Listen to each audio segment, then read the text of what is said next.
提到二战后最有名的冲锋枪，大多数人第一时间想到的往往是德国的 MP5、以色列的乌兹。而在这些明星型号的光环之下，有一把冲锋枪几乎从不出现在各类枪械排行榜单里，却默默长期服役于欧洲多个国家的军警系统，甚至在无数次反恐行动与情报任务中反复被验证、被信赖。它就是曾在全球20多个国家正式列装服役的意大利贝雷塔 PM12 冲锋枪。这样一把看似名不见经传、毫无光环的冲锋枪，为何能赢得多国军警的高度信任，甚至成为美国中情局以及世界各地情报机构的隐秘行动利器呢？今天我们就一步步揭开贝雷塔 PM12 这把低调王者的真实实力，看看它到底凭什么能在强者如云的冲锋枪世界里屹立数十年。时间回到20世纪50年代，二战结束后，意大利虽为战败国，却因冷战爆发成为西方阵营前哨。当时意大利急需防备外部威胁，也要应对国内复杂的治安局势与潜在隐患。但当时军队与警方装备的大多是二战遗留下来的老旧冲锋枪，这些枪械要么体型笨重，射速过高，难以操控，要么精度不足，可靠性极差，根本无法满足军警部队快速机动、室内反恐等近距离作战的实际需求。与此同时，战后全球冲锋枪市场竞争异常激烈，作为意大利枪械制造巨头，贝雷塔也迫切需要一款具备竞争力的新产品，抢占更多全球市场份额。正是在这样的时代背景与实际需求下，贝雷塔 PM12 的研发工作正式启动。那么，在 MP5 这样的技术标杆盛行、各类明星冲锋枪层出不穷的年代，这把外表朴素、毫无噱头的 PM12 凭什么能在全球军警市场中站稳脚跟，稳定服役数十年之久呢？接下来，我们就从它的核心性能参数说起，一步步拆解它的过人之处。贝雷塔 PM12 采用的是9x19毫米帕拉贝鲁姆弹，并配备有20发、32发和40发3种不同容量的弹匣可供选择。而真正支撑它稳定性能，让它区别于同类枪械的核心，就藏在它独特的枪机设计之上。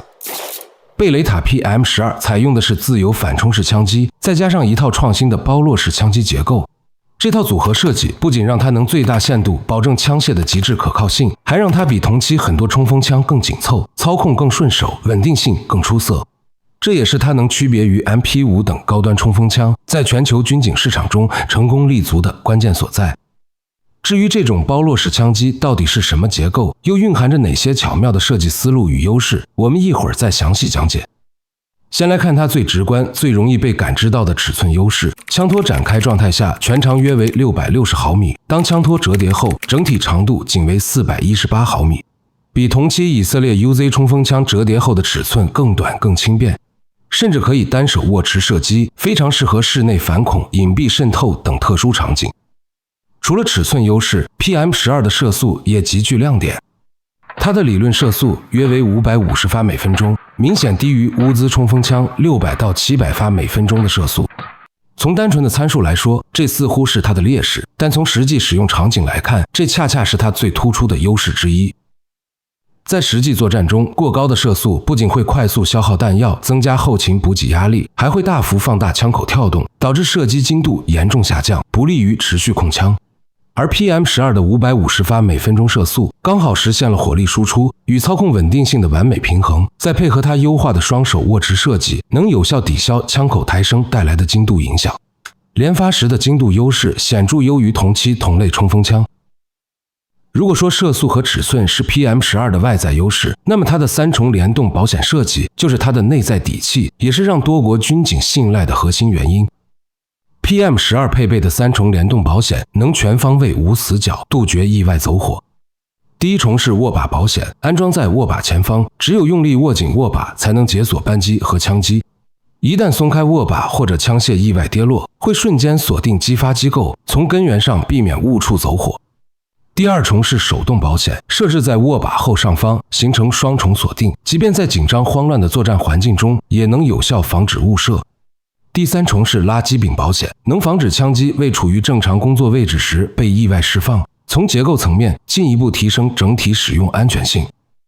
对军警而言，枪械的可靠性才是重中之重，尤其在沙漠、丛林等恶劣环境下，枪械的稳定表现直接关系到士兵的生命安全，而 PM12 在这方面堪称极致。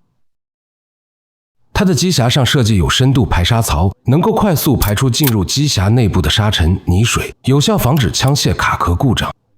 枪管和枪机表面都进行了镀铬处理，既能有效防止积碳和锈蚀，还能提升部件的耐磨性。枪身整体喷涂了环氧树脂涂层，进一步增强了防腐防磨损能力。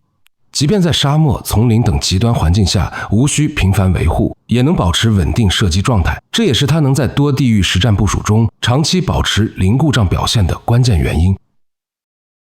除了性能可靠 ，PM12 的成本控制也是它能被全球20多个国家批量列装的核心优势。这一点与 MP5 形成了鲜明对比。同期的 MP5 走的是高精尖路线，制造精度要求极高，零部件加工工艺严苛复杂，随之而来的就是高昂的制造成本。不仅单只采购价格远超 PM12， 后续的维护、零部件更换成本也居高不下，这让很多预算有限的国家和地区的军警部队望而却步。而贝雷塔 PM12 它不追求高端奢华，只聚焦实际使用需求。为了控制成本 ，PM12 采用了冲压钢板替代 MP5 的精密锻压工艺，大幅降低了制造成本。全枪仅包含84个零部件，比 MP5 的零部件数量少了近1/3，不仅拆解、组装便捷，维护时也无需专用工具，即便是刚入伍的新兵也能快速上手，大幅降低了部队的后勤维护压力和培训成本。也正是这种性能可靠、成本可控的设计，让贝雷塔 PM12 在全球冲锋枪市场中成功脱颖而出。说了这么多贝雷塔 PM12 的优势，其实这些优势的背后都离不开它的核心设计，也就是前边提到的包络式枪机。接下来，我们就详细讲解它的工作原理。要讲清包络式枪机，我们得先从最基础的自由反冲式枪机说起。所谓自由枪机，其实原理非常简单。子弹击发的瞬间是靠足够沉重的枪机，再加上一根弹力很强的附近簧，去硬抗击发瞬间产生的后坐力。等膛内压力降到安全范围，枪机再后坐，完成抛鞘上膛，从而避免因压力异常导致的结构损坏。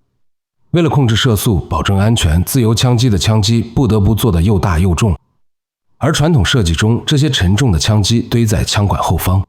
就会带来2个非常现实的问题。第一，枪身无法缩短，枪机后座需要足够的空间，那就要增加机匣长度，枪身自然就会变长。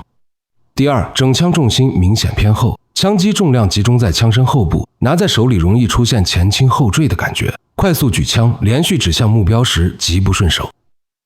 而包络式枪机正是为了解决这2个问题而诞生的。它并不是把所有枪机重量都塞在枪管后面，而是把枪机的一大部分向前延伸，包裹住一部分枪管，就像给枪管套上一层外壳。这也是包络式枪机这个名字的由来。这样一来，好处就非常直观了。一方面，枪机依然足够重，可以继续保证自由枪机结构的可靠性与安全性。另一方面，枪机不再完全占据枪管后方空间，机匣长度可以明显缩短，整把枪自然就能做得短小紧凑。同时，原本集中在枪尾的重量被向前分散，枪械重心回归正常，握在手里不再头轻脚重，操控和指向性都会更加优秀。搞懂包络式枪机，就读懂了 PM12 的全部底气，更读懂了它背后一种极其清醒的设计哲学，不追求参数碾压，不迎合视觉美观，只默默服务于每一个真实的使用场景。在冲锋枪逐渐被 PDW 和短枪管步枪挤压生存空间的今天， PM12 已经没有任何优势，